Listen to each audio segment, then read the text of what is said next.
What were you talking She about? sent out an email about the stadium. I didn't see it. She sent an email out to all of us guys. I didn't see it. What press did. And, anyway, Dave.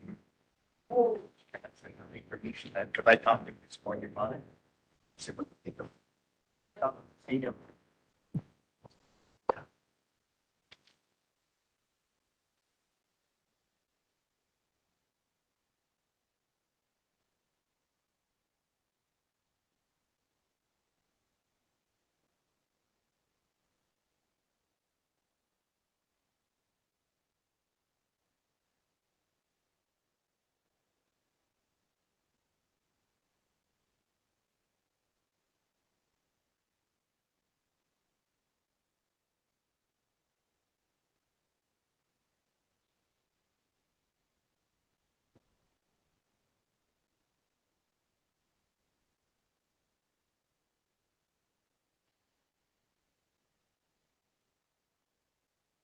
Chair Youms?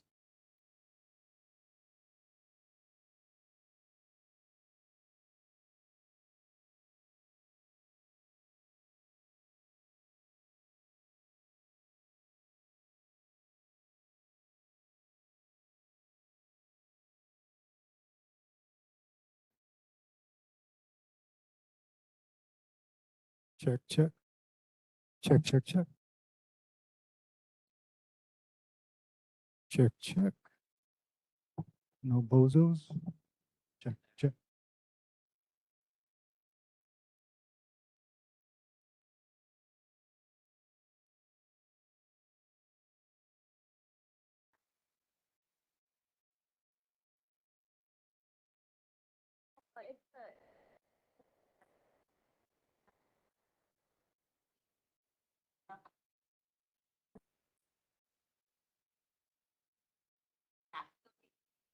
We're preparing for first Passover.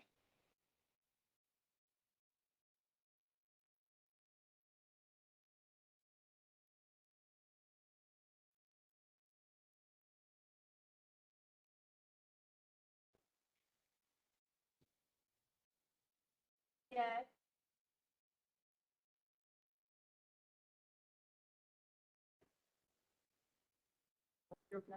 Whatever. You can Hey, bro.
Ladies and gentlemen, thank you for attending the Āliamanu-Salt Lake Foster Village Airport Neighborhood Board 18. This time, the time is 6:35 p.m. Today's date, February 13, is a Thursday. As we get started, we're gonna have our national anthem and have all of you stand at this time. I'm gonna introduce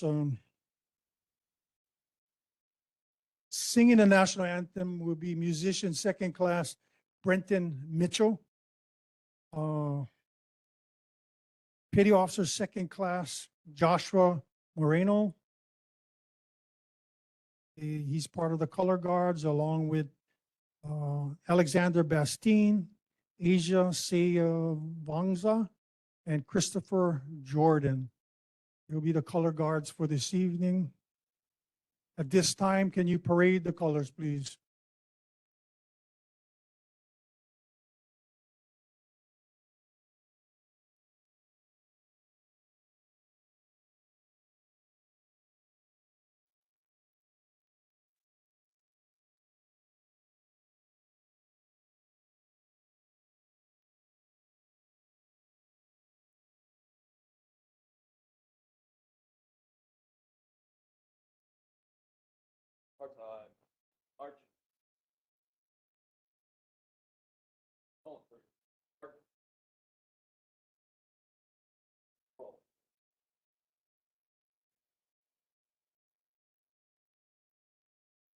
Ladies and gentlemen, this time, musician second class Brenton Mitchell sing the national anthem and Hawaii Honui. Oh, say, can you see by the dawn's early light what so proudly we hailed at the twilight's last gleaming, whose broad stripes and bright stars through the perilous fight o'er the ramparts we watched were so gallantly streaming, and the rocket's red glare, thus bursting in air, gave proof the night that our flag was still there. Oh, say, does that star-spangled banner yet wave o'er the land of the free and the home brave?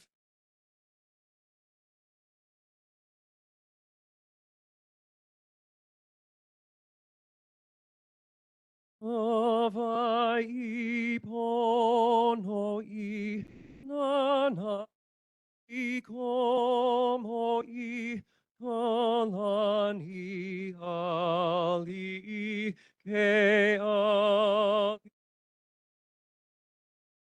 aku alani e kamehameha e na kawa e pale me kahi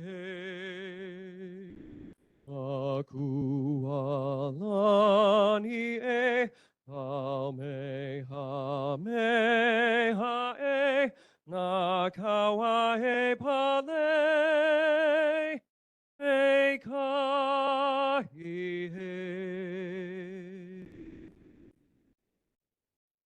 Color guards, retire the color.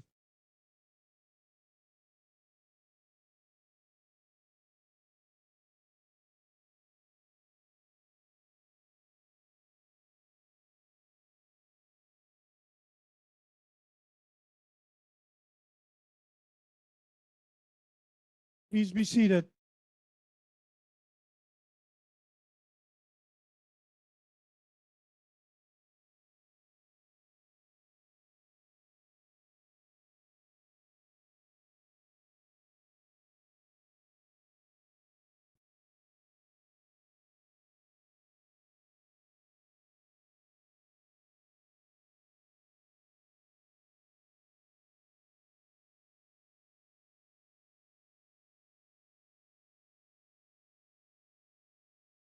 get into the meeting.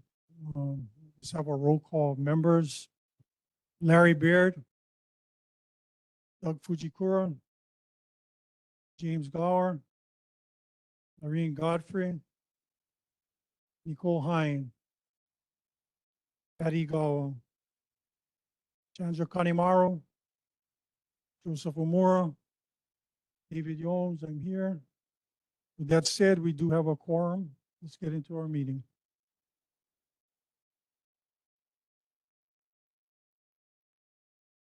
Let's start off with our Neighborhood Board 18 Community Warrior of the Month. Warrior of the Month segment is presented at our monthly neighborhood board meetings to honor those people who have made or are making a difference in our community by their awesome contribution to help make Salt Lake, Āliamanu, and Foster Village the best community district to live, work, and play. We believe that it is time and long overdue for our community to recognize these movers and shakers of our community. And what better way to do that at our people's meeting here at our neighborhood board. With that said,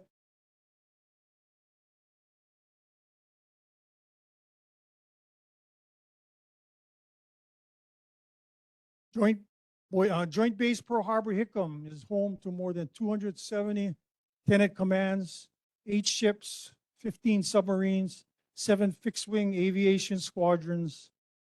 Umbrella includes a population of 107,000 people, including 36,000 active duty and reserves, 17,000 DoD civilians, and 54 dependents, retirees, and contractors. The commander of Navy Region Hawaii is the regional commander coordinator for all shore-based naval personnel and shore activities in Hawaii, and the Navy representatives to the Hawaii community. Today, the Navy in Hawaii has grown into a central fleet concentration area for more than 25,000 sailors and over 10,000 civilian employees working in more than 60 commands located on Oahu and Kauai. The Navy has the largest and most significant military presence in Hawaii. It contributes more than $2 billion annually to the local economy, including $1 billion in salaries and $1 billion in operations, contracts, and local purchases. The Navy Command Hawaii deserves this February Warrior Community Award. Thank you so much for what you do for our community. We give special thanks to our Navy liaisons, Chuck Anthony and Victor Flint, for their monthly presentation and updates, which keep this board well informed and actively involved in all aspects that affect the constituents of this district. Presenting the Navy, the Āliamanu-Salt Lake Foster Village Airport Neighborhood Board 18 wishes to recognize the United States Navy for their community volunteerism, achievements, and contributions regarding the cleanup of the Salt Lake waterway along with the surrounding areas. We also would like to thank the Navy for their compassion in helping the homeless who are living in and around the Honolulu Shopping Center, providing resources that they desperately needed. Your many rubbish cleanup efforts in and around the military housing area and along the Kamehameha Highway, Nimitz Highway corridors have not gone unnoticed by this community as well. Your dedication and partnership with the community speaks volumes of your commitment in protecting our environment and being part of our Ohana. This board takes great pleasure in presenting the United States Navy, Navy Region Hawaii with the Neighborhood Board 18 Warrior of the Month Award Certificate for February 2025. Here to accept the award is Captain Samuel White, who's the head commander for both Joint Base Pearl Harbor and Hickam. And board members, can we please go near the microphone so I can present the commander with the certificate.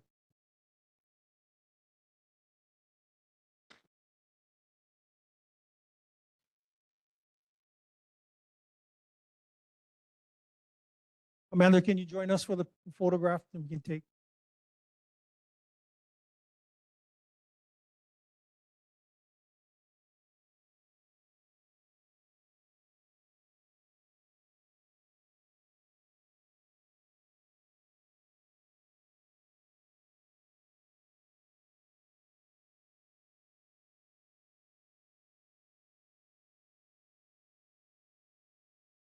Thank you very much.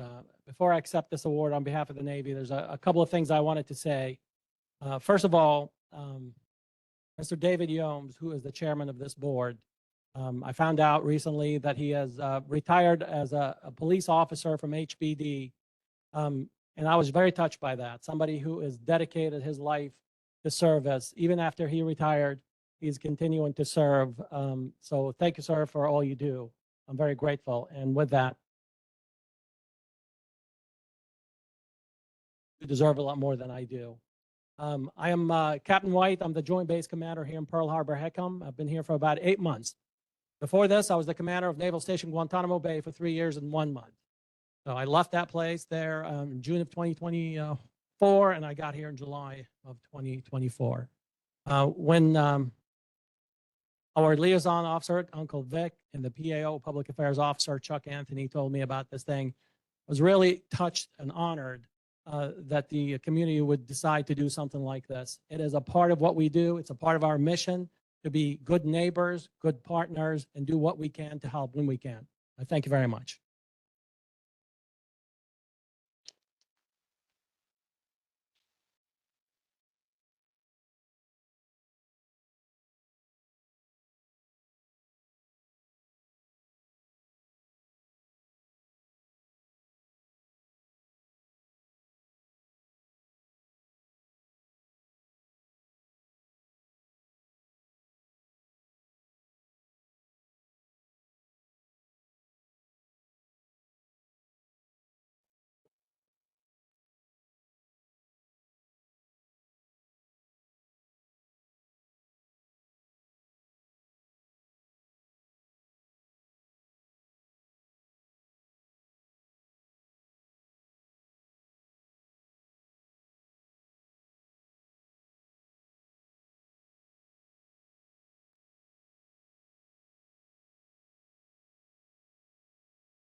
Couple announcements before we get into our fireworks forum.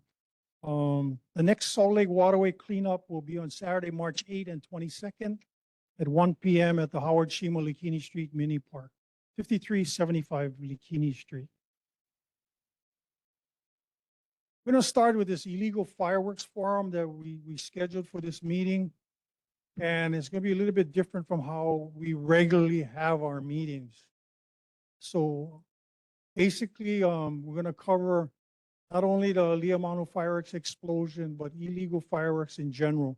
This meeting is pretty much for the public to voice their concerns and get their ideas to help the legislatures, the politicians, government officials that's going to make decisions how we can get past this aerials and bombs that we have every year. It's just so crazy. Super Bowl, Salt Lake Āliamanu, still bombs, still aerial fireworks. These people just don't learn. So we need to address the problem and get some teeth into these laws and enforcement as well. So getting started with our meeting, I just want to start with a moment of silence for the victims of the Āliamanu fireworks tragedy, especially the children. Cassius Ramos Benigno, 3 years old, died on January 6, 5 days after the explosion. A number of other children sustained serious injuries and burns.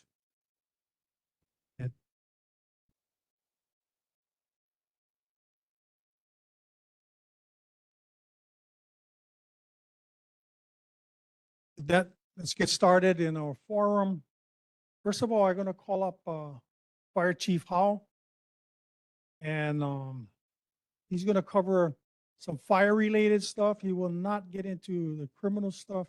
We're going to go through all the government officials and politicians without any questions, and then at the end, the public can ask questions to whoever they wish to choose to ask questions at.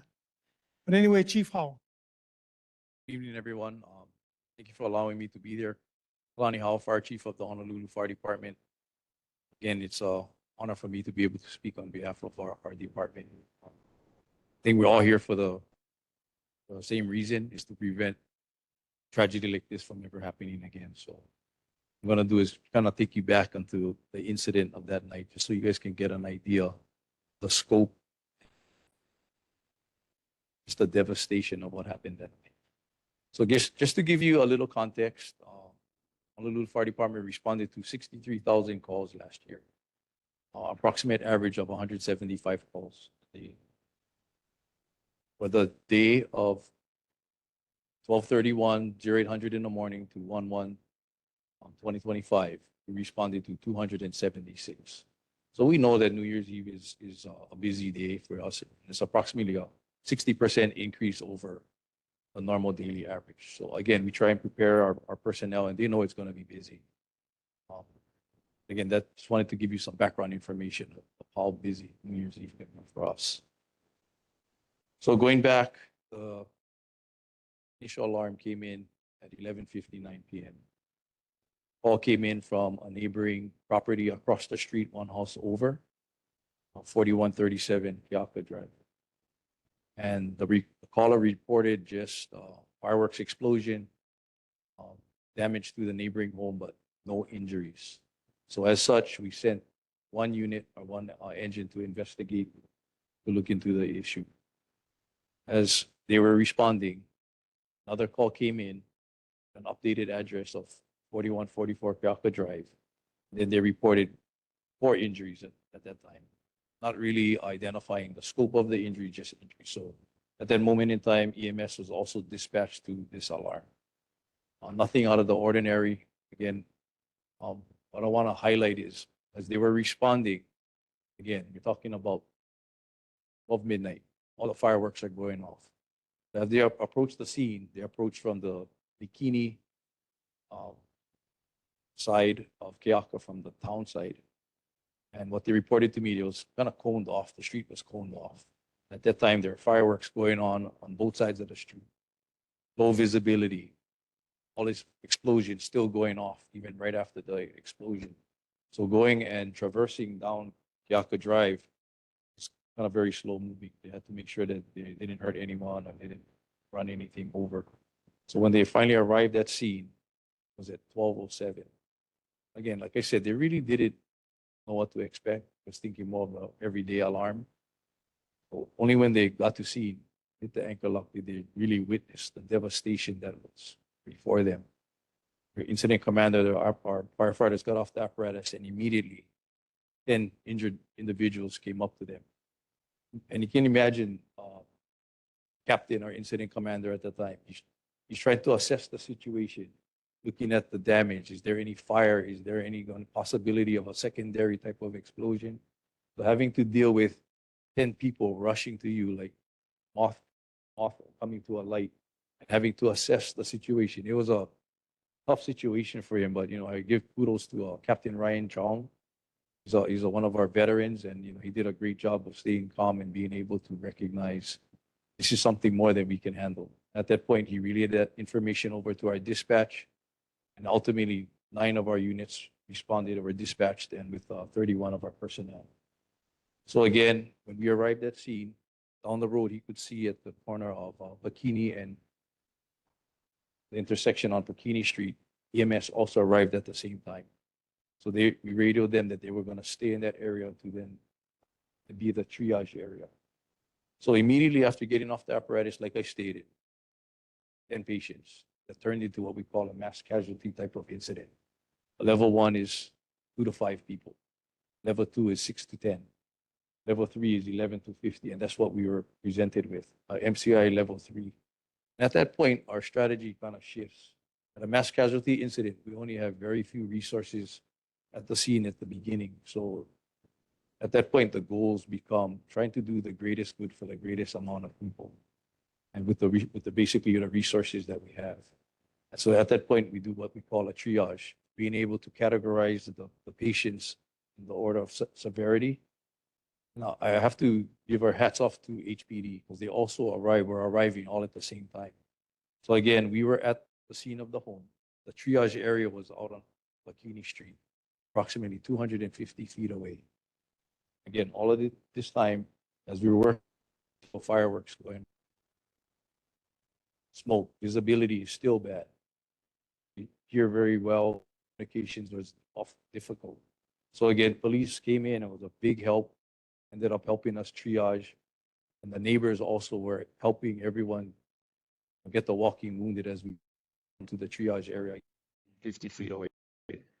What I was told, neighbors came out with dollies and were help pushing people over.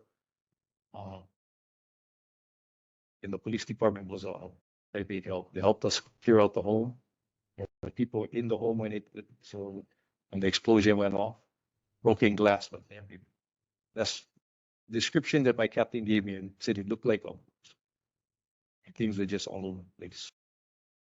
So it wasn't really secure and safe. And here they had to worry about treating the patients, also be aware of all of the other hazards. There were some smoldering fires that were around that was put out with a garden hose. It was still unexploded, the driveway. And from what I was told after, there was a van parked right at the bottom of the driveway that was full of fireworks, illegal fireworks.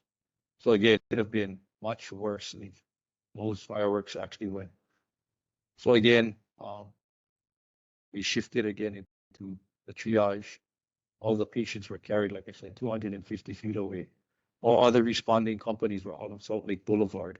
If you can imagine, Kiaka Drive is triage area 250 feet away. And from the triage area out into Salt Lake, where all of the companies were staging and parking their apparatuses and walking in, is 450 feet away. So again, you're all said that everyone is helping out, doing the best they can, treating the patients. Proud of all of the first responding agencies, HPD, EMS, personnel, be able to deal with this type of devastation, the amount of patients that they had to care for.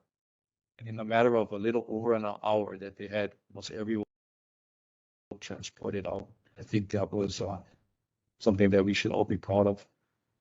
Like I said, again, being in a war zone situation, even our personnel had seen responding, caring for people every day.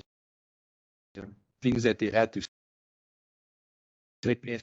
Again, it looked like casualties of war. So I'm very thankful again for this forum and what you guys are trying to community. We have been through a lot of tragedy, especially for us in the fire department. We had unfortunate plane crash, and we had this fireworks incident. One of our firefighters passed away just 5 days later. So we're still processing our personnel. We're making sure that we provide peer support to all first responders. This is not something that you can forget. It means that you stick with you for a lifetime. So just want that to be in the forefront of everyone's mind, is that first responders has to deal with this as well. It's the families, the people, injuries, it's going to last a lifetime. These memories are going to last a lifetime. So thank you again for allowing me to speak. Chief Howell, excellent presentation, and thank you so much for coming out and sharing this information with us. Thank you. Let's move on to the Honolulu Police Department. We have Major Iki Hara, Lieutenant Hatiko, and Lieutenant Iwasa. They come to the microphone, and they'll be covering any type of criminal stuff that they can report. All of it is still under investigation, so the major can explain. And then I believe one of the lieutenants was at the scene, and he can share some information as far as how chaotic it was for them. So. Chairman Yomes and Neighborhood Board, good evening. Thank you for this opportunity. To expand what Chief Howell related, yeah, it was that word war zone. This day people still refer to. But it was, my hat's off to HFD, EMS. As far as HPD, we were calling units from all over the island that came in responding. We had people as far as Kaneohe and Hawaii Kai, Pearl City, District 8, Waianae coming to help out with this scene. Right now, the aftermath of the investigation, as you know, there are 6 people who passed away. 10 people were arrested, 5 males and 5 females. The investigation is still ongoing, so I cannot divulge anything further. As far as the night in question, I can Lieutenant.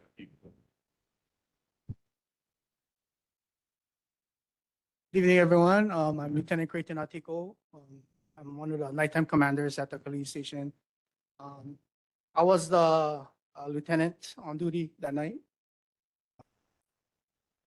It was horrific. I'm in year 24 of my job. I've worked everywhere, from the west side to the east side. I've seen a lot, but that night shook me.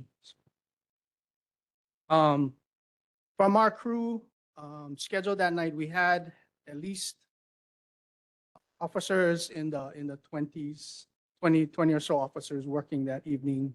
And by the time we received that call, we had another individual who had lost an arm earlier, and other fireworks related injuries, along with you guys know, Kalihi, we generally have a lot of crime in general we have to deal with. So when you have a situation where there's a lot of drunken people celebrating, unfortunately things happen. So we already were spread pretty thin when the call came in. So like Major said, we had to call in. Basically, we had to do a Mayday call over the radio. Anybody who can help, and they came from all over the island. I'm so thankful. When I arrived on scene, it was controlled chaos because of the professionals, HFD, EMS, everybody was kind of set up into doing their jobs. That kind of situation, you just have to put your head down, focus on doing your job, and that's the only way you'll get through it. I was forced to direct traffic. I'm the commander of the night watch, but everybody had to do what they had to do. So directed traffic for a while because there were so many ambulances, so many other emergency vehicles coming in, and we all did what we had to do.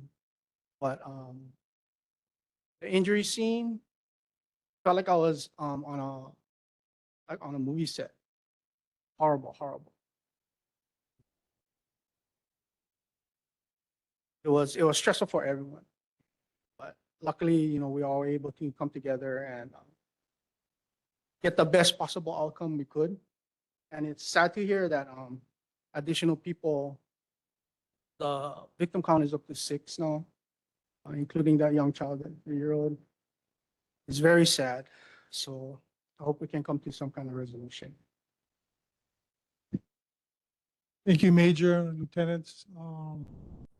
If you want to close, whatever you have. Well, as far as where do we go from here? Tragic incident like this. So right now, currently, there are about 25 bills that have been introduced in legislation, all dealing with fireworks. So the Honolulu Police Department is working with the Deputy Prosecuting Attorney's Office, the Attorney General's Office, working with the legislatures we're supporting almost, in fact, we are supporting every bill that's being introduced, providing testimony.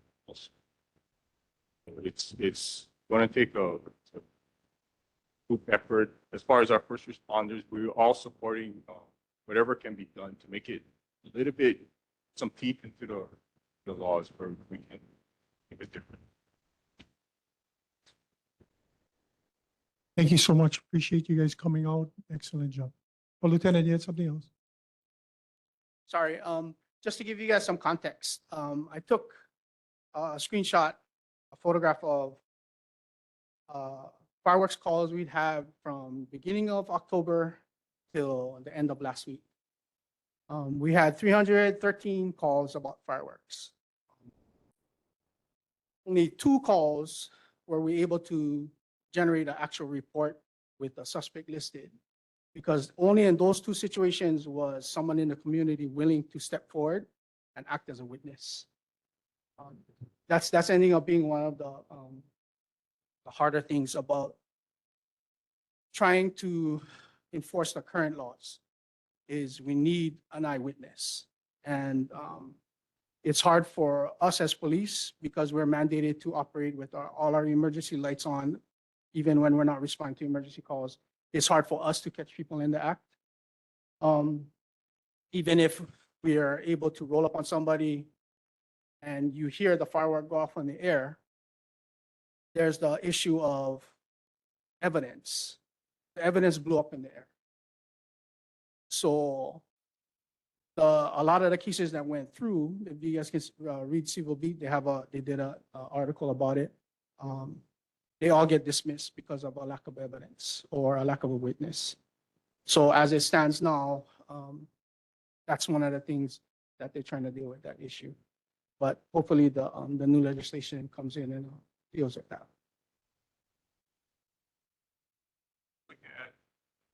So as far as enforcement, so I run the narcotics vice division.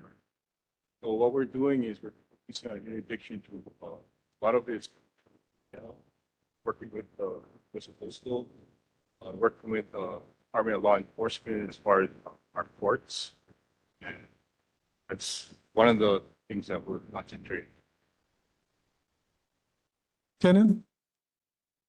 All right, just wanted to add something from the District 3 Pro City side, but it comes up a lot in Waipahu.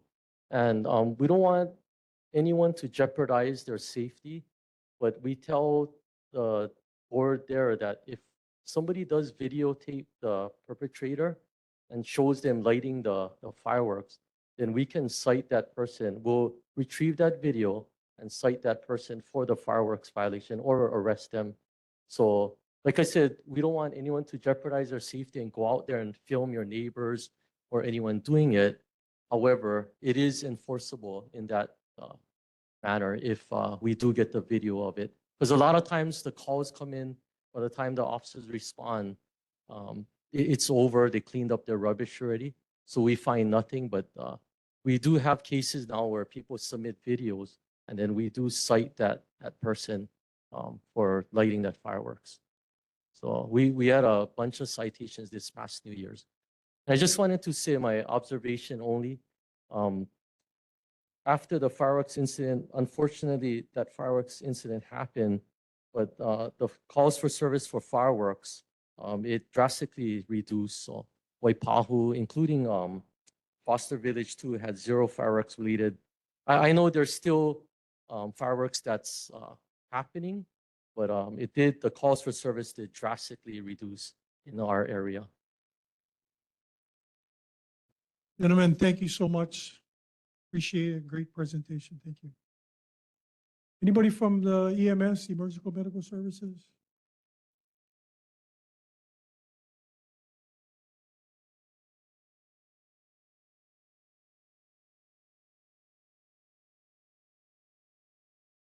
Anybody driving a Nissan Rogue, gray in color? Last numbers is 933. You need to move your vehicle, blocking someone in. Moving on our agenda, anybody from state law enforcement? You're moving on to the governor's office. I did have a response from the governor. He said they couldn't send anyone. Is anybody here from the governor's office? Okay, awesome.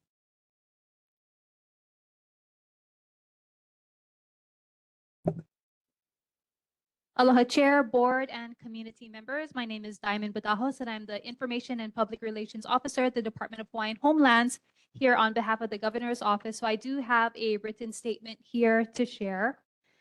The Governor's Office, in conjunction with the Department of the Attorney General, the Department of Law Enforcement, our county law enforcement partners, and our partners in the legislature, and our partners are committed to strengthening Hawaii's laws to deter the selling and possession of fireworks and to press forward the vigorous enforcement of these laws at the state and county levels.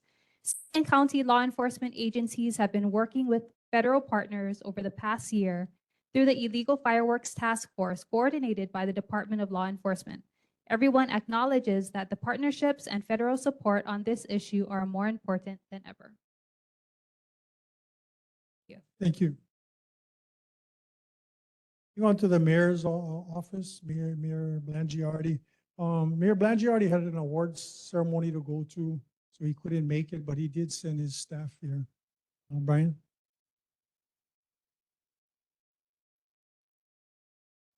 Ian, I don't know if you want to join Brian. He's got it under control. Good evening, Ms. Brian Gallagher. I'm the mayor's rep. I'm also the deputy director in the Department of Planning and Permitting. Definitely wanted to thank fire for their, and police for their presentations tonight. And letting you know that they're actively working with the community to, they're looking out for everybody. So it's a hard job. So definitely give them a round of applause. Thank you guys. Oh, but yeah, moving on. So there's, we'd like to bring everybody's attention to the mayor's newsletter. There's copies in the back. There's also a very useful website that our mayor's comms team ensuring here. It helps to keep that updated. So it gives you all the information you need. Some highlight we have going through our, so right now the city is starting a new calendar year. We always work with the city council. We have new ordinances and bills and things we work on. Also with the legislature, we're always reviewing House bills, Senate bills. As we work together, when the year starts, it gets pretty active, reading through all of those pieces of legislation. We also, this is a Department of Planning and Permitting highlight, we'd like to bring people's attention to, there's a new affordable housing unit building coming up in Makiki. It's going to be about 90 units. I think it's going to open up or should be finished around spring of 2026. It's going to be at the corner of Pensacola and Wilder Ave. Brian, do you have anything else besides fireworks? Besides We're fire. gonna cover that after. Oh, after. Is the mayor gonna stay in touch with police and fire so we can get some kind of game plan with this illegal fireworks? This thing is out of control. Like the mayor said, enough is enough. We need to work as a team and get this solved before New Year's Eve again. So this doesn't happen again. Later on in the questions, any questions for the mayor, then I guess we can pass it to you folks and see if the mayor can respond. Sure. Chair, board members, elected officials, community members. My name is Ian Shuring. I work as the Deputy Director of Communications for the mayor and for the city of Honolulu. Like the fire chief said, a real pleasure for us to be here tonight. It's particularly meaningful for Village, graduate of Radford. So this incident, as we're responding to it, happened a little closer for me than I think some of the other people who work in our office and in our administration. This happened in my neighborhood, right?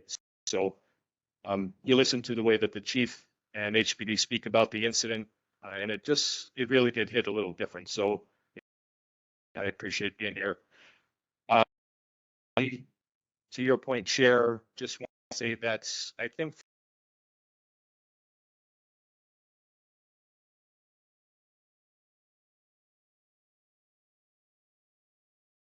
that something needed to be done.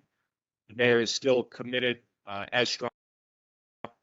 From an enforcement standpoint, we obviously take our lead from HPD, from the Department of Law Enforcement office, but he expressed on numerous occasions to be as committed as possible to really as much as can be done at the county level to prevent another tragedy like this from happening. So a long agenda to get to tonight. If there's any questions that you have, that anyone in the community has that I can have with the mayor, I'm happy to do it. So I appreciate you.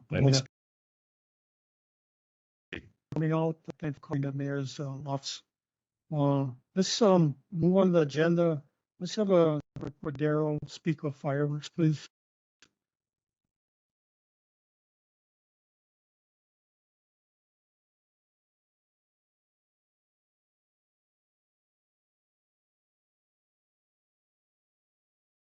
Chair, I just want to clarify, you want us to speak on fireworks, yes? Okay, thank you. Good evening, neighborhood board members and neighbors. My name is Radiant Cordero, a neighbor here in the neighborhood board district.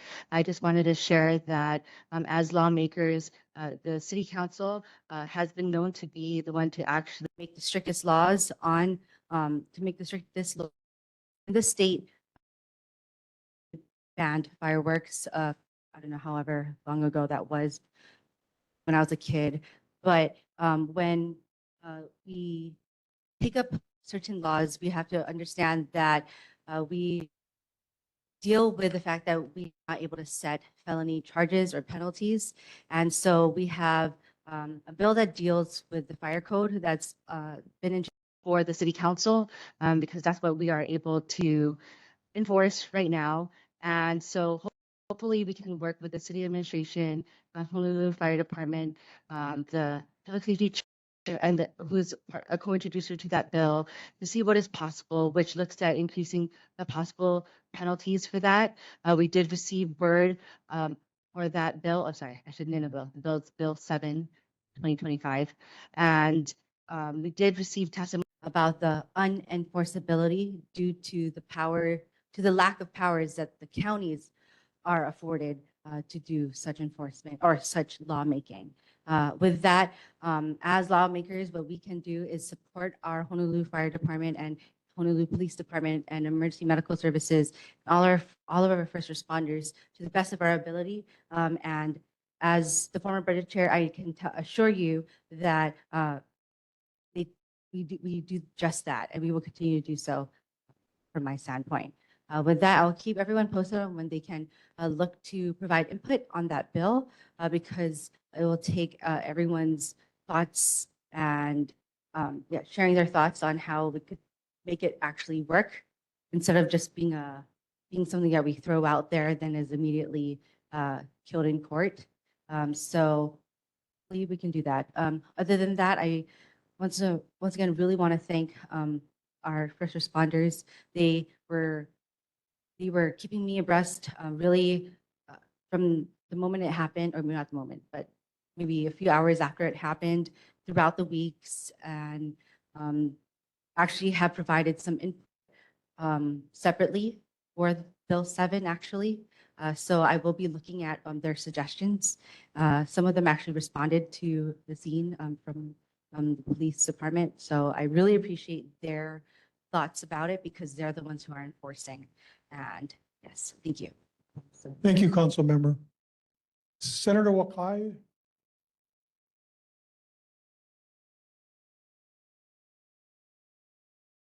Hold your questions, and after everybody's finished speaking, then we'll get into the questions.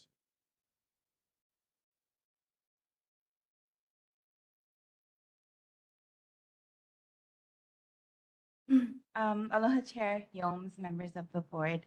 My name is Ashley Niibu. I'm representing Senator Wakai's office. Unfortunately, Senator couldn't be here. Tonight, we do have a decking deadline for 10 p.m. So we're busy. The rest of my office is busy signing committee reports. But first of all, we'd like to thank HFD and HPD, not only for your great work during the emergency, but year-round. We also hope that all first responders are getting the care that they need as far as taking care of their mental health after that incident. Just a few things to highlight. So Chief did mention that there are several bills moving through the legislature. They're all passing through the Public Safety Committee. So Senator Wakai is no longer chair of that committee. So that's Senator Elefante. But we did want to highlight that Senator Wakai did introduce the bill, SB 999. And like he said in our previous report last month, he is going for civil forfeitures. I can provide more details for you, I guess, once we get to the public inquiry. Otherwise, I will be here for a question. Okay, thank you. House Representative Linda Ichiyama.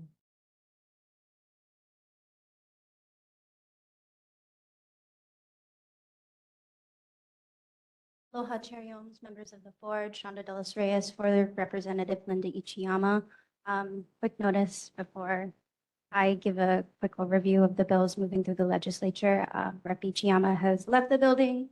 We're done with our lateral deadline, so she will be here shortly to answer community questions. But as Ashley mentioned earlier, there are a number of bills moving through the legislature, both Senate and House side. I believe 30 bills total have been introduced. It is a lateral deadline tonight rather. So a number of those will not be moving forward. So I encourage folks, please use the Capitol website to track, submit testimony, even watch public hearings as they go on live. But I'm going to pause there. I think once Rep. Ichiyama gets here, she'll be able to address concerns a little more comprehensively. Awesome, thank you. House Representative Garner Shimizu, who's present.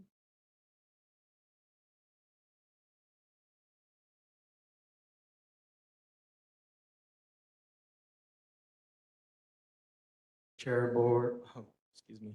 Hello, Chair Yomes, Board, community members and leaders. I echo thanks to first responders. I visited the site on New Year's Day after hearing of the incident and walked the site, spoke with some neighbors, even went up to the second floor and prayed with some people who were cleaning up. I cannot even imagine carnage and the chaos that was experienced by the first responders. And my continued prayers go out to you and the victims as they try to heal this traumatic experience and as the community tries to also pull together to prevent something like this from happening again. Speaking as a representative in the legislature on the House side, as the offices of Senator Wakai and Representative Ichiyama share, there are legislation going through some bills that I'm aware of. 3 bills are still alive, and among others probably, but one of the bills does address language, definitions, clarity on enforcement, which might hopefully make it easier for HPD to do their job and bring charges against perpetrators. There's also one specific bill that is funding the State Department of Law Enforcement. Those are the sheriffs, and enabling them to do more investigation on the harbors coming in.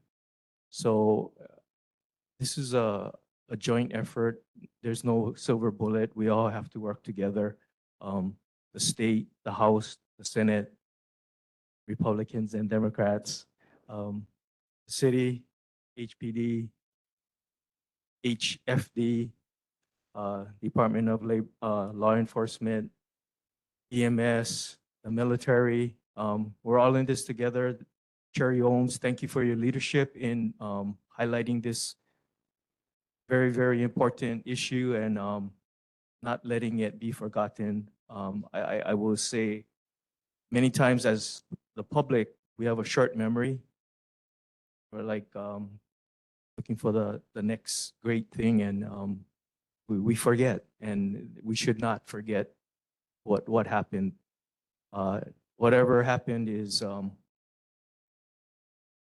something that can be prevented, and we should do something about it. So I look forward to being part of the solution and working together. So thank you, Chair. Thank you, Representative Shimizu. This time, this is the opportunity now, we're getting into the open forum where the public has an opportunity to raise their concerns.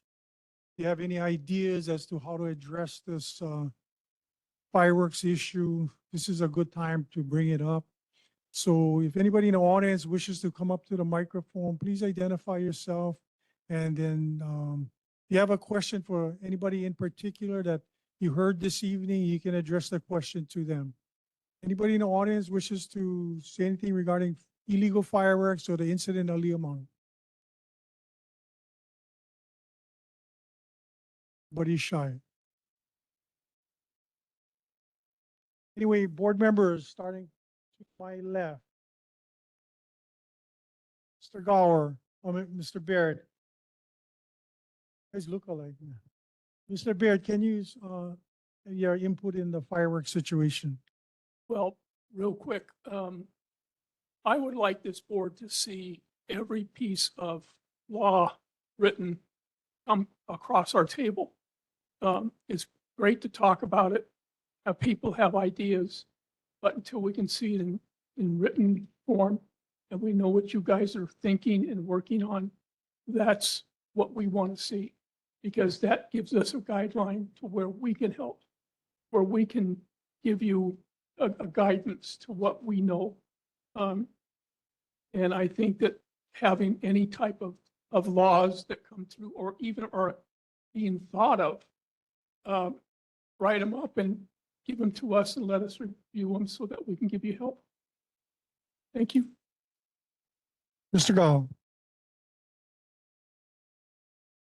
Thank you, Chair. and Thank you, everyone, for your presentations.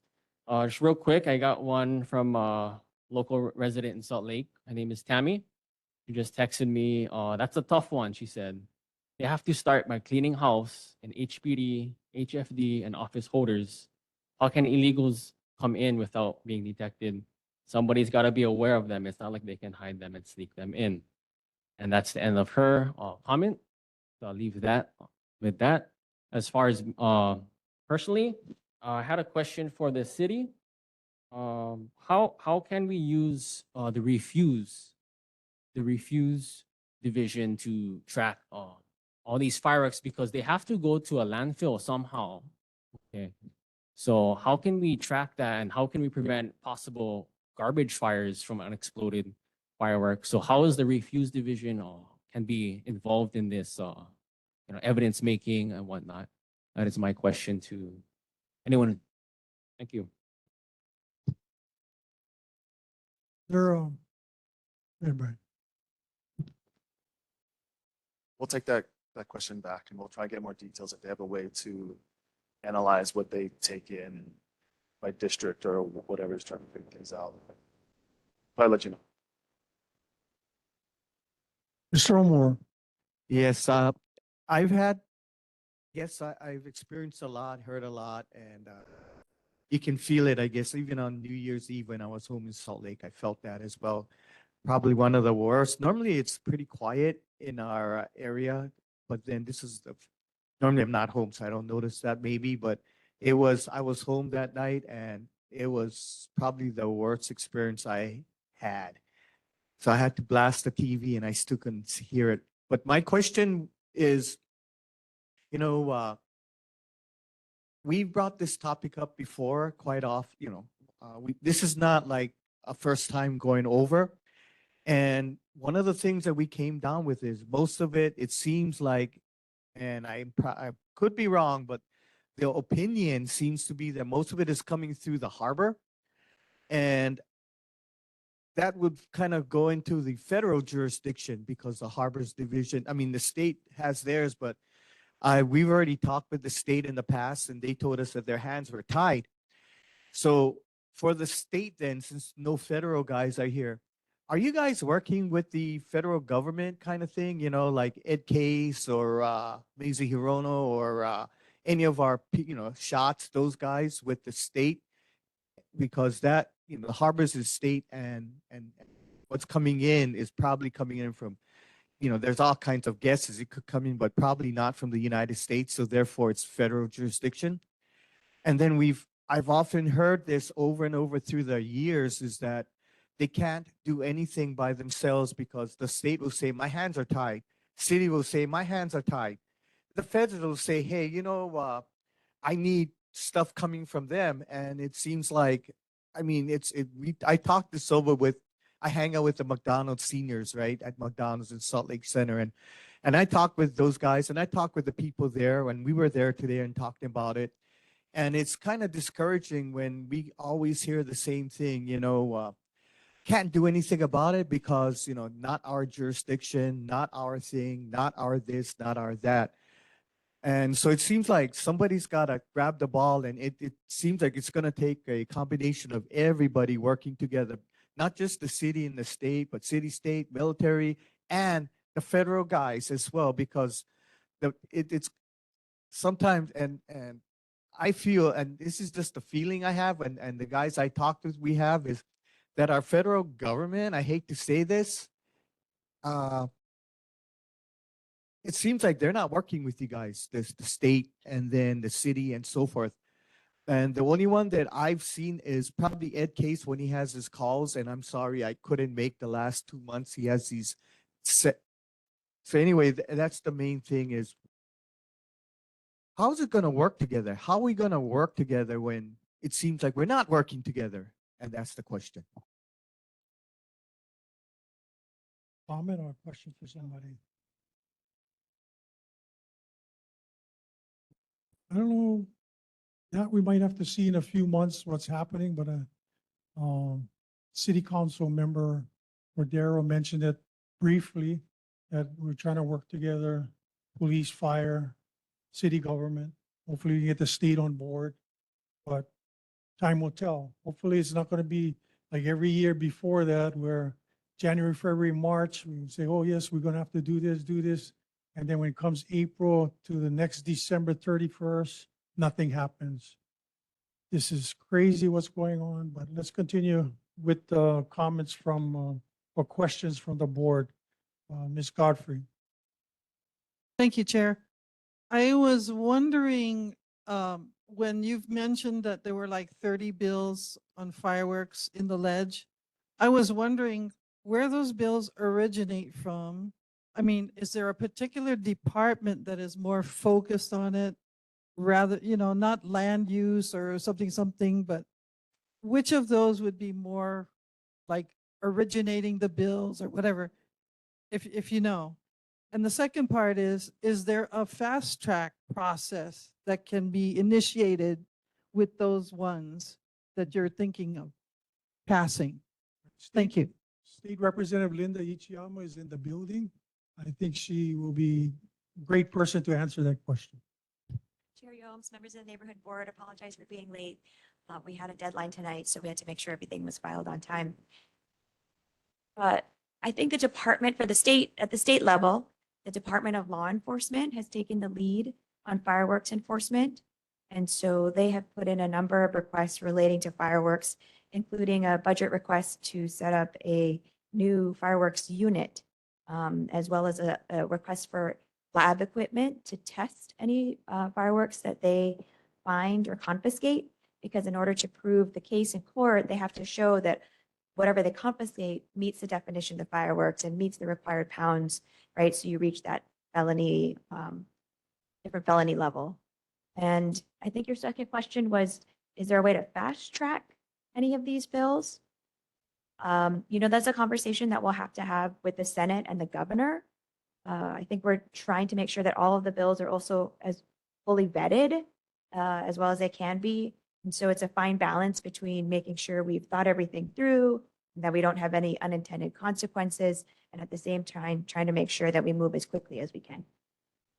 So during the review process, then you mentioned the Department of Law Enforcement. So what about the committees, though? I was thinking about the committees that have to look through them, you pass them. Where do those which committees, I would say, are overseeing that? Is like Ways and Means, or what is it? House, it's principally been Judiciary Committee, and now many of those bills are moving to the Finance Committee if they have an appropriation or would affect state revenues. In the Senate, I think the Public Safety Committee has typically been the lead, but then there's also bills going through Judiciary and Ways and Means on the Senate side. Thank you, Representative. Mr. Fujikura, do you have any questions or anything? Hello? No questions, but more of a comment or request, I guess.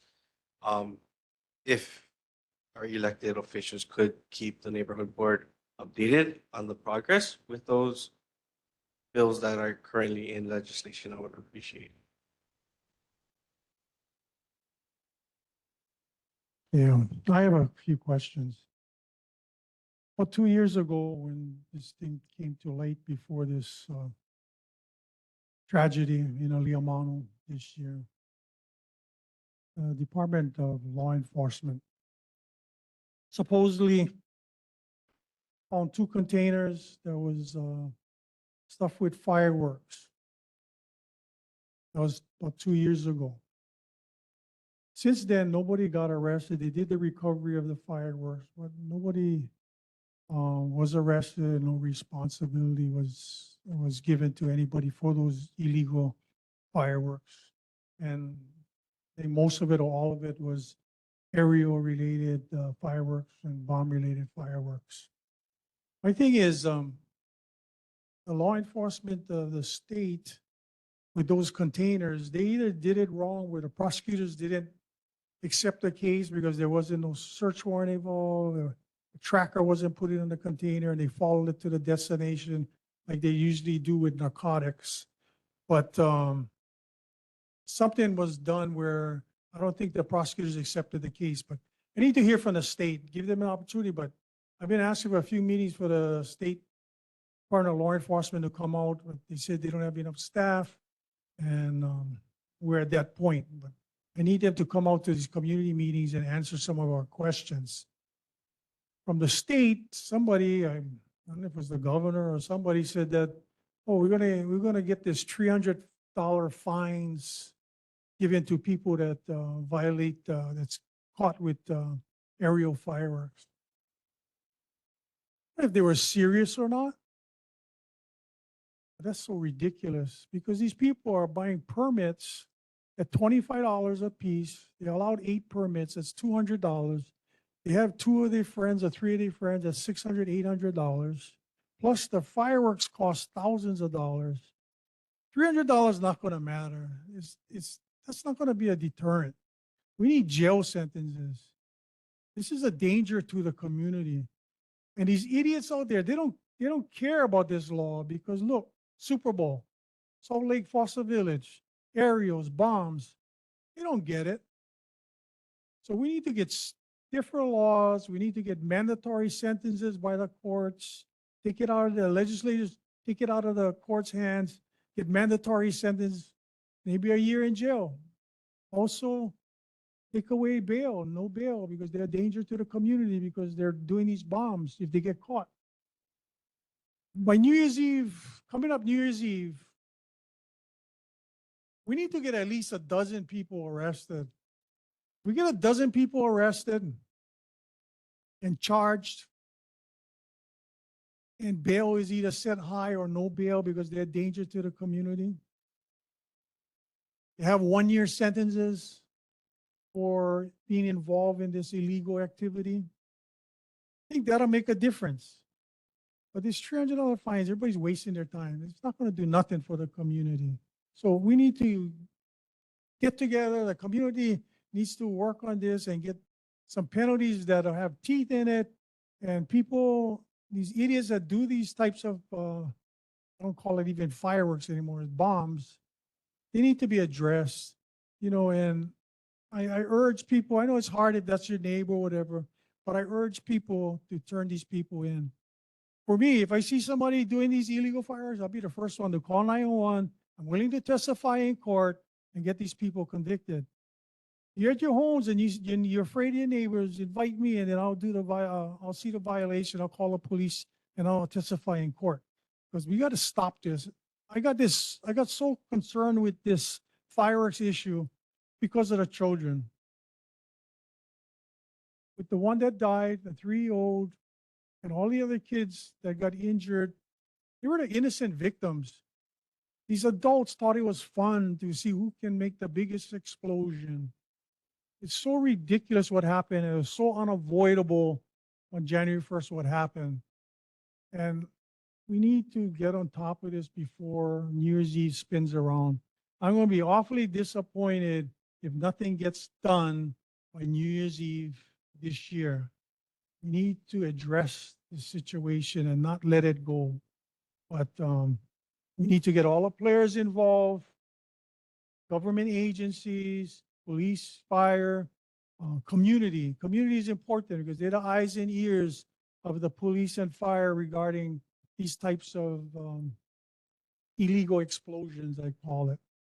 You know what, for these idiots that's out there that's doing that, they don't care about their neighbors. They could care less about their neighbors. They just think it's fun to go send these aerials up in the sky and see the blasts and everything. They don't have no, but I really want to send something to them and tell them, you know what? Close your eyes, especially if you get kids. And imagine that your kids has no skin anymore because they got blown up from these fireworks. And now they're in the hospital and they might lose their life, and they were innocent people. That's why the government should get more displays, public displays, so we can get rid of these fireworks. I already mentioned, I did in the newspaper about having the governor in 2026 put it on a ballot and let the people vote. Let them vote. If they want to do away with fireworks like other states, put it on the ballot. I would really be interested to see how many wants to get rid of fireworks and how many wants to keep fireworks. That way we can go whatever the majority decides. But I think it'll be a pretty close vote, I think, in Hawaii, because people are just sick of it now. You know, this is not a fun thing to do. Everybody said this is tradition. That's so bull. It's not tradition. So, you know, we need to address it. And like I said, they can close their eyes and imagine what if the kids got injured or died in the same fashion that happened on January 1st. They keep that picture in their mind. I don't think they would be sending up any more aerials and bombs exploding in Hawaii. But that's all I have to say. We need to get the handle on this. We cannot just let this go by. Everybody got to get involved. Like I said, hey, I'm willing to, even if we have to get people in a community together where we be the eyes and ears. The police, they don't have enough officers. Fire department is short-handed. You know, the community got to come out and do something. We got to assist the police department. We don't get involved in confrontations, but we can do videos. We can point the police in the right direction so they can set up a sting. And like I said, New Year's Eve, we can arrest 12 people for aerial fireworks or with the police department, maybe 3 in each district. They have 8 districts in the police department. 3 arrests in each district for aerial fireworks. And the courts and the politicians get together and make meaningful sentences where these people end up in jail for a little bit. I think the tide will turn. But with that, everybody needs to get involved and help law enforcement. Anybody in the audience want to have anything regarding this before we close off the fireworks portion of this meeting? Mr. Beard. When I first heard about all this going on, I was dumbfounded by the government came out and said, well, we're going to arrest people and make them, if they have 20 pounds or 25 pounds or 50 pounds of fireworks that are illegal. Yeah, these bombs that go off that are aerial rockets or explosions, they go from like 1 inch all the way up to 5-6 inches. And then there's the tube that they put it in to launch it. When you talk about that stuff, it doesn't weigh very much. That tube's hollow. So you can't count the tube because it doesn't weigh nothing. What you're talking about is the weight of the black powder that's involved in each one of those explosions. So that is what has to be measured, not that you have it. And as far as the politicians and everybody else that's going to be involved in this, if you see a guy standing next to a tube and there's a firework blowing up above him and he's got a lighter in his hand, he's the guy. You can't say, well, I didn't see him light it. Well, who else lit it? He's standing right there. You've got to get some common sense into what these HPD officers see and put it into order. It's hard for them to be out there and not have the laws that back them up. And we still have to start making and writing laws that prevent innocent people from getting murdered. Because that's what happened to this group of people. No matter how many survive or how many end up dying, they weren't there because they wanted to get blown up. They were there because somebody else decided they wanted to put 150 pounds of dynamite together and see what happens. Well, guess what? Look what happened. We don't need it. Thank you. Come up to the microphone.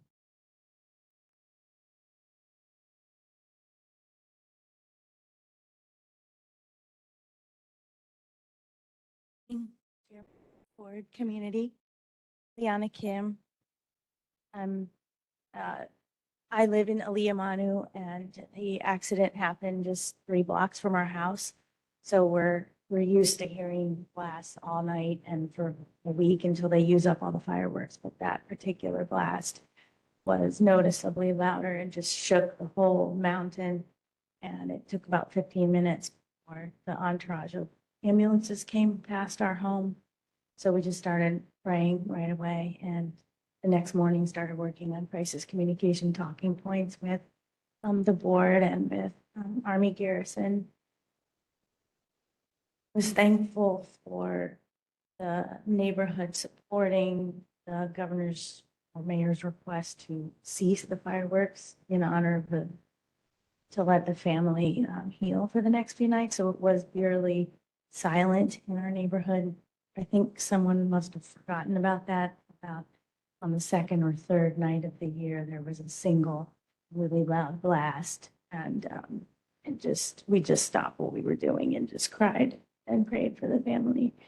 But I also wanted to share a fellow community member, a neighbor who is Chinese woman. She's a military spouse. She's about 75.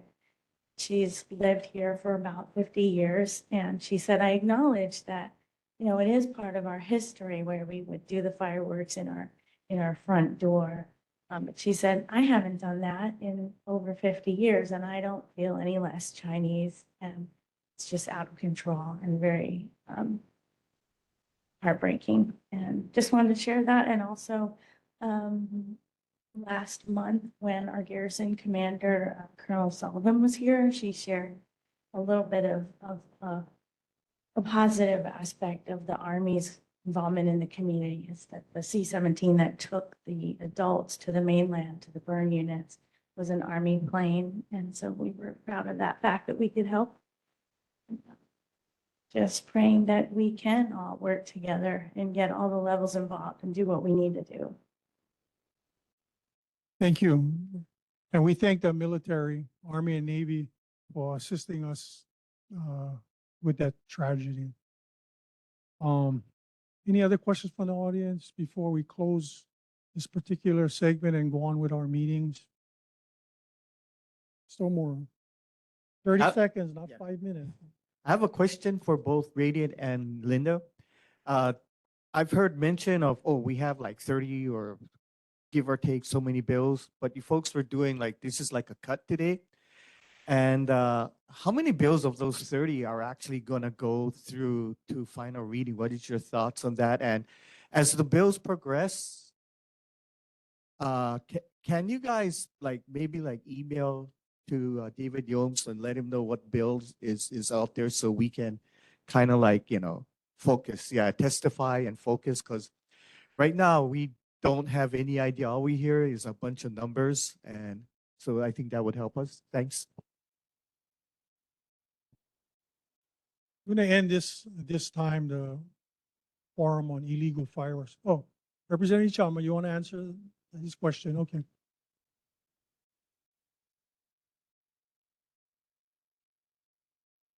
Thank you, Board Member Omora, for your question. I am happy to share a list with Chair Yomes of all of the fireworks related bills moving through the legislature, and he can share it with you. It's an Excel spreadsheet, and it also has links to click on all the bill numbers in case you wanted to read more, if you wanted to read the testimony, or if you wanted to submit testimony should the bills be scheduled for hearing. So I'll be happy to share that with Chair Yomes for the board. Thank you. Let's end this at this time, but just for TV land, these illegal fireworks, to let all these clowns out there that's doing these bombs and stuff, we're coming after you. I'm coming after you as a civilian. And if I find any of these guys doing a violation, I'm going to call 911 and I'm going to go to court and testify against you and make sure that you get convicted. And just a word of warning that it's about time we start doing something about this. Thank you all for attending. First responders, you guys can leave at this time. Thank you so much for coming out and showing, telling us exactly what happened and the crisis that you guys went through as well, and the community went through. It was just a terrifying experience as to watch, especially these kids getting burned and taken to hospitals, one dying. It's just a tragedy for all of them. And these kids will be scarred for the rest of their life. But anyway, thank you, first responders, for coming out. Appreciate it. Let's move on to our regular meeting. Is anybody from Aloha Stadium here?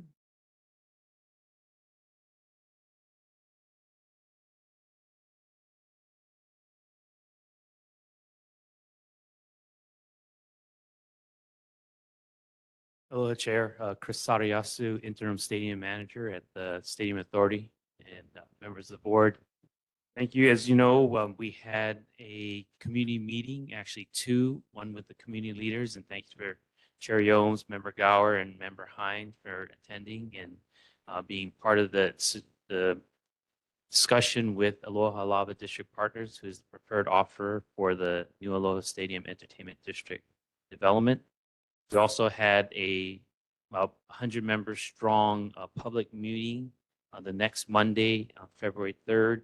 That was a well-attended, good conversation, a lot of questions about affordability of the units, swap meet relocation, what the vendors can expect with that, integration of new schools and new activities and entertainment, 365 days of the year. So the developer did a great job. We appreciate their participation and the information they shared. Want to also say that we heard all the questions. We had maybe 20, 30 written questions submitted. And so we actually put together a response that actually is right. We provided here, and there's it's also on our website, nasa.hawaii.gov, but also put a flyer together that people can look at and review the questions and answers that were provided. As far as the Aloha Stadium, the Great Aloha Run is this. Member Omura is a runner. Great Aloha Run is coming up on Monday, the 17th. So we'll be the finish line. A lot of people actually gather at the site and then bust over to the Aloha Tower starting. The Girl Scout cookie distribution will take place that week as well. And then we'll also have parking for the upcoming, I think, Hawaii Fest this weekend as well. So thank you. We're available for questions. Board, any questions for the stadium? Mr. Omori? So what's happening with the stadium itself? I'm hearing all kinds of rumors left and right, so I want to hear some facts. Thank you. Sure. So Aloha Lava District Partners is responsible for the development. We're working on the project documents for them, which includes a stadium development and operations agreement. They have minimum requirements, including a 25,000 seat stadium, and we are targeting opening in August 2028. Audience, any questions for the stadium? Thank you. So that's going to be at the Aloha Stadium location right now, or is that going to be at a different location? In Halava at the same location. That is. Yes. Thank you. The military, let's have the Army first.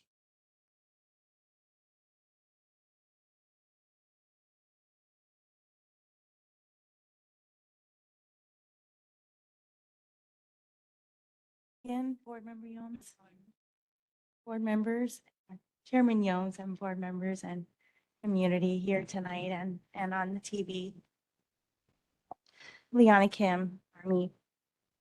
Just two quick updates from our garrison team.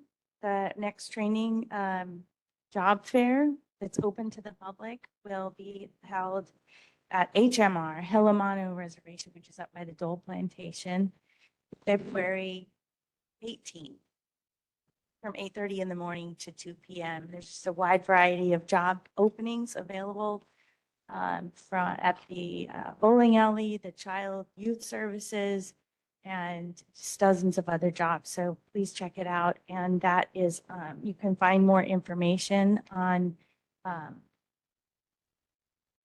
HIMWR.com, which stands for Hawaii Morale, Welfare, and Recreation, HIMWR.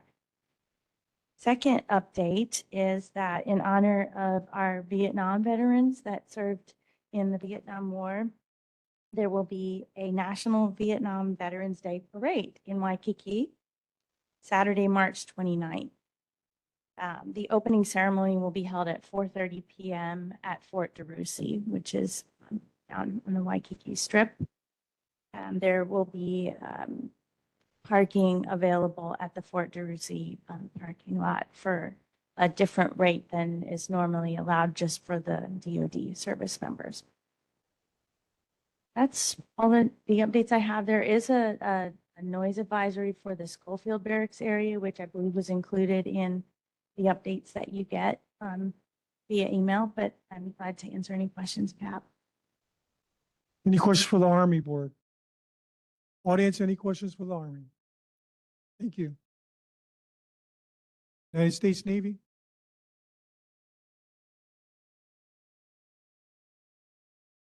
Chair Youngs and board member. Chuck Anthony with Joint Base Pearl Harbor. Just wanted to say again, thanks for the recognition for community service. We continue to do what we can to try and marshal as many volunteers as we can for different events. So of course, we'll see if we can get a lot of folks to come out for the next Salt Lake Waterway cleanup on 8 March. We're also doing one with the food pantry on 28 February, just to distribute food to the needy. So these are the next couple of community service projects that we've got coming out. I also have a couple of updates too about Navy Closure Task Force, Red Hill. I left some flyers at the back table. I have a little bit more detail on it, but the Closure Task Force is going to be hosting a tank cleaning webinar February 24th at 5 p.m. Basically, if you go to the website, navyclosuretaskforce.navy.mil, you can tune into that webinar if you want to learn more about the process. Like, for instance, pressure washing of tanks 7 and 8 began last month. And the Closure Task Force is also going to be having an open house on March 12th, starting at 5 p.m. And that's going to be at the Kehi Lagoon, at the Alfred Los Baños room. And I also understand that a member from the Naval Closure Task Force is going to be on the agenda next month to update the neighborhood board on current operations. So if anybody wants to learn more, we're going to have one of our folks there. I believe that's correct. Yes. Okay. Thank you. Last other item that I have before I turn it over to Vic to have a few things that he wants to share is that the Sentry Aloha exercises concluded yesterday. The Hawaii Air National Guard hosted a multi-service series of air combat training exercises between 29 January and 12 February. This training is essential not only for our local pilots and maintainers, but U.S. military units from the mainland. And the reason why they host these exercises is because at Joint Base Pearl Harbor Hickam, because Hawaii has one of the largest unrestricted training airspace areas in the world. And with that, I'll turn it over.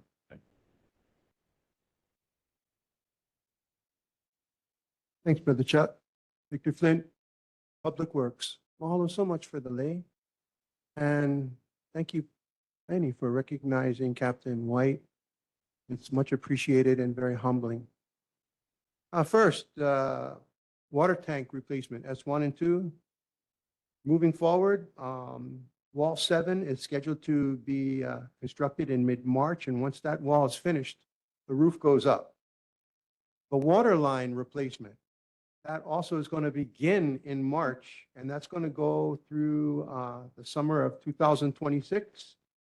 And the board and myself have a point of contact. If there's any problems, any questions, it's a 24/7 call. Dry dock 5, moving forward on schedule. Right now, they're working on the 6th floor of 9 floors to make up the dry dock floor. And then once all that is done, they're going to, all this stuff is done at Waipio Peninsula. And once it's done, it's going to be put on a barge and barged to the shipyard. This way, it won't take up all the space in the traffic and add more congestion. So that's good. Hokulea, January 18th through the 24th, Hokulea was birthed at Pearl Harbor at Rainbow Marina. The crew had a week of open house and hookah sessions, which was fantastic. It was a very, very special event. It's the second time Hokulea came into Pearl. First time was 2018. And last, the Pearl Harbor Restoration Advisory Board, the last meeting was in Foster Village at the Oahu Veterans Center in Foster Village. That was in December, and that was a full house. That was a full house. It was unreal. And the next one is April 16th. That's all I have. Are there any questions for myself, Brother Chuck? Board, any questions for the Navy? Mr. Barry? There is a drilling going on just Mackay of the tank that has not been knocked down yet. Do you know what that drill, they've been going pretty deep. Is that a water sensor or is that part of the contamination? Do you know anything about that? Larry, no. But I'll call Joel. Joel Nelson from Triton Marine. They have the contract to do that. And I got his number right here, as a matter of fact. So does the board. I'm going to give him a call and find out. And I'll let you know as soon as I know. You don't have to wait. You already have the direct contact to this guy, Joel. But I'll take care of that. Thank you. Any other questions for the Navy? Audience, any questions for the Navy? Thank you so much for coming out. I just want to echo that the Navy, Army, Lieutenant Colonel Pratt, your military services, you guys really play a major role in the community, and you guys always deliver, at least for this neighborhood board. So really appreciate your help when we need it most. Thank you so much.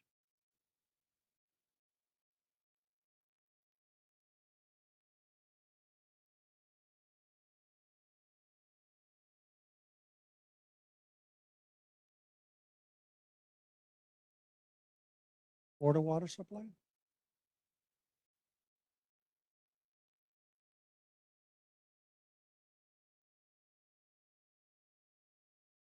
Good evening, everyone. My name is Jimmy, and I'll be representing Board of Water tonight. I wanted to follow up on a question that I got at the end of our last meeting.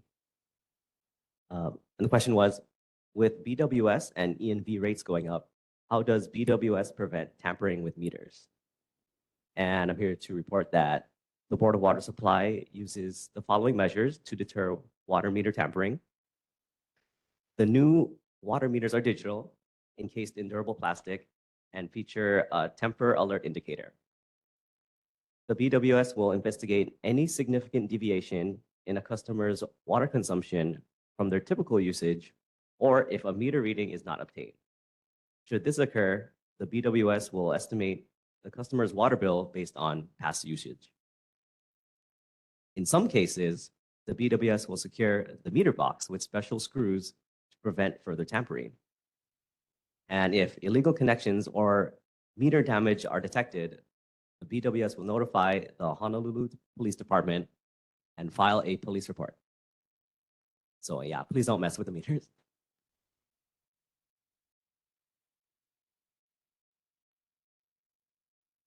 Gonna move on to my main break report. For the month of January, there was only one main break that occurred on January 21st, and it was an 8-inch diameter pipe at 2646 Healy House Street. And the install year of the pipe was 1969. Last is my general water announcement. I'm going to be talking about the water waste hotline. If you see water being wasted, such as a broken pipe, a malfunctioning sprinkler, a running faucet, excessive watering, or something similar, Please let us know so we can follow up and stop the unnecessary water loss. To report water waste, you can visit our website at www.borderwatersupply.com/waterwaste. You can email us at contactus@hbws.org or call us at 808-748-5041. Let's make every drop count and do our part to conserve our precious and limited water supply. Water is life. So that's the end of my report, and I'm happy to answer any questions. Board, any questions for the Board of Water Supply, Mr. Moore? Can you repeat the email and phone number again? Yeah, sorry. The email is contactus@hbws.org. And the number is 808-748-5041. Thank you. Audience, anything for Board of Water? Thank you. Thank you, everyone. And now we're going to go to the second round with our government officials and politicians. Anybody from the governor's office, if any other thing besides fireworks, whatever else you want to add on? Okay, any questions for the governor's office, board? Audience, any questions for the governor's office? No, but thank you for offering. The mayor's office, did Brian leave already? Okay. Moving on to Senator Wakai's office. Nothing else? Any questions for Senator Wakai, board? Audience, any questions for Senator Wakai? Moving on to House Representative Ichian. You want to add anything besides fireworks? Board, have any questions for Representative Ichian? Audience, any questions for the representative? Moving on to Representative Garner Shimizu.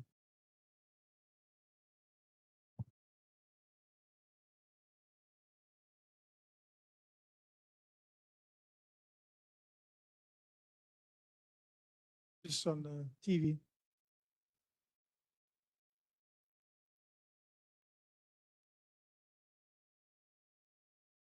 Hello again, Chair, members. I just wanted to introduce my legislative aide, Cole Galloway. He's actually a military veteran, yeah? He's someone that's a session hire, so he may be attending when I'm busy trying to keep up with Representative Ichiam over there. So, yeah, any questions? Any questions for the representative, board? Mr. Ormore? Is it Cole, first name, Cole? Okay, thank you. Audience, any questions for the representative? I have one. I was watching this evening out there, trying to figure out who he was. I thought that was your lawyer. Anyway, thank you for coming out. Appreciate it. Thank you. Thank you, Bob. Anybody else here that needs to address the board at this time? Okay, let's move on to our agenda. Approval of the minutes, approval of the January 9th regular meeting minutes. Board, do you have any changes or additions to those minutes? Hearing none, we'll submit it as is. Okay, the announcements, the next Neighborhood Board 18 meeting will be held on March 13th, Thursday, same time, 6:30 p.m., same place at this National Guard Association building. This meeting is on Olelo, being videotaped on channel 49. Oh, you guys can read the Friday and Saturday.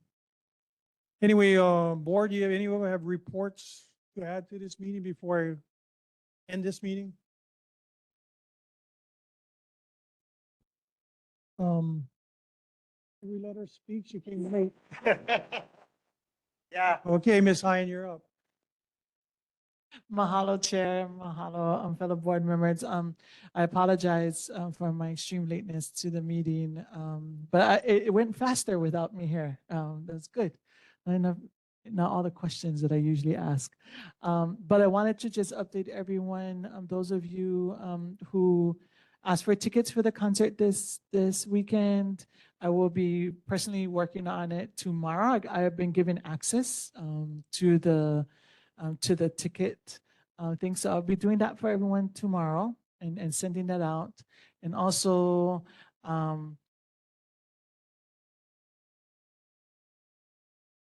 Mizu, yeah.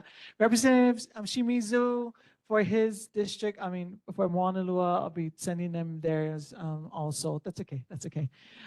Their tickets. And then also along the lines of that concert this weekend at Moanalua Gardens, the governor is going to announce tomorrow on Valentine's Day is going to be officially One Love Bob Marley's 80th birthday day in Hawaii tomorrow in honor of that. And it just kind of lined up Valentine's Day and One Love, which is probably the most famous song of Bob Marley. The governor is going to announce that tomorrow there. And thank you to the partners at the stadium, because that's where everybody's parking this weekend for that event. And again, apologies for me missing this meeting. Board, any questions regarding the concert? I just want to say, if you guys have a chance to go, I drove by Moanalua Gardens and they have a huge stage for the entertainers. It's like probably bigger than this room. So it's going to be a big deal for 2 days, right? For 2 days. Audience have any questions regarding this concert at Moanalua Gardens? I have one. Ms. Hind, does the board have VIP sand chairs to sit on? Unfortunately, there's not gonna be chairs, but you can lay out your like your hali'i. So it's gonna be kind of like the shell, like the seating up on the top of the shell. Yeah. Now I'll work on chairs. I'll work on chairs for the next one, the next event at the Moanalua Gardens. I got you all beat. Ladies and gentlemen, I thank all of you for attending our meeting this evening. This meeting is adjourned.